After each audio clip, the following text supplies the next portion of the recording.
ఈరోజు lunch box and బ్రేక్ఫాస్ట్కి పెసరపప్పు ఇలా నానబెట్టుకున్నాను.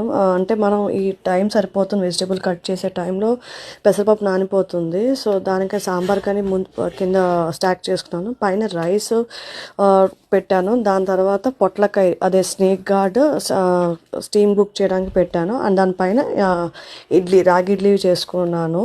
సో ఇలా స్టాకింగ్ చేసిన తర్వాత ఇది చట్నీ కానీ ఉల్లిపాయ, టమాటా, పచ్చిమిరపకాయ వేసుకొని మగ్గించాను. అది అయిన తర్వాత పోపు వేసేసి గ్రైండ్ చేసి చట్నీకి తీసేసుకున్నాను. దాని తర్వాత ఇడ్లీ ఒక రేక్ అయిపోయింది. సో అది తీసేసి మరి ఇంకో రేక్ పెట్టుకున్నాను. అండ్ ఈవెన్ ఆ లోపల పొట్లకాయ కూడా మగ్గిపోయింది. సో పోపు వేసేసుకొని ఇలా గార్లిక్ అండ్ మిగతా పోపు, కారపొడి, సాంబార్ పొడి అవన్నీ వేసి సాంబార్లో కలిపేసుకున్నాను. సో దీనికి వచ్చేసి మామూలు పోపు వేసుకొని పొట్లకాయ వేసుకొని కొబ్బరి అండ్ పచ్చిమిరపకాయ గ్రైండ్ చేసుకున్నది కలిపేసాను. సో ఇలా రెడీ అయిపోయింది.